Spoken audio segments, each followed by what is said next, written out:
नमस्कार दोस्तों, मैं लक्ष्मी। आइए आज की कहानी स्टार्ट करते हैं। आज की कहानी है कि जो होता है अच्छे के लिए होता है। दोस्तों, एक राजा था। एक दिन वह तलवारबाजी कर रहा था तो अचानक से उसकी उंगली कट जाती है। तो उसके पास खड़ा मंत्री उसका कहता है कि चिंता मत करिए राजा, जो होता है अच्छे के लिए होता है। तो इस बात को सुनकर राजा को बहुत गुस्सा आया और राजा ने उसे जेल में बंद करने का आदेश दिया और कहा कि इसे फांसी की सज़ा दी जाए। तो मंत्री ने कहा, महाराज, मैंने आपके साथ इतने दिन से काम किया है, क्या मेरी आप एक अंतिम इच्छा पूरी नहीं करेंगे? तो राजा बोले, बिल्कुल पूरी करेंगे, आप बताइए।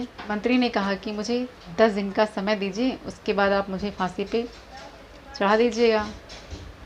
तो राजा उसकी शर्त मान जाते हैं। उसके बाद राजा जो है एक दिन शिकार पर निकलते हैं कुछ मंत्रियों के साथ। तो राजा जाते जाते अपने मंत्रियों से बिछड़ जाते हैं और जंगल में भटक जाते हैं। तो वहाँ उन्हें आदिवासी लोग पकड़ लेते हैं, जिन्हें एक मनुष्य की तलाश थी जिसे बलि चढ़ाना था। दोस्तों, जब राजा को आदिवासी लोग बलि चढ़ाने वाले स्थान पर ले गए तो एक बुज़ुर्ग की नज़र राजा की उस कटी हुई उंगली पर पड़ी।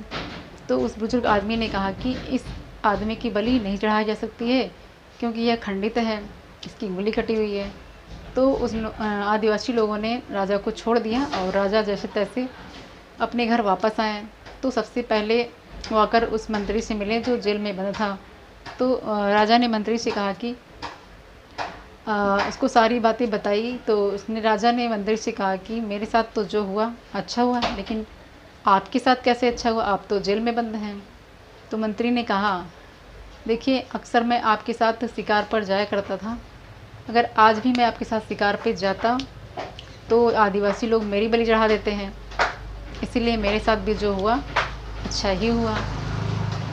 तो राजा इस बात को सुनकर बहुत खुश हुए और उन्हें मंत्री को सज़ा देने का पछतावा भी हुआ।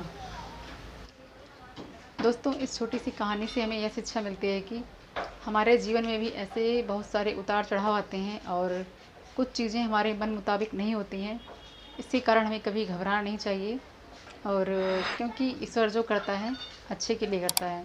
दोस्तों, ये छोटी सी कहानी आप लोग को कैसी लगी कमेंट करके ज़रूर बताइएगा। मिलते हैं एक नई कहानी के साथ। Thank you so much. जय हिंद।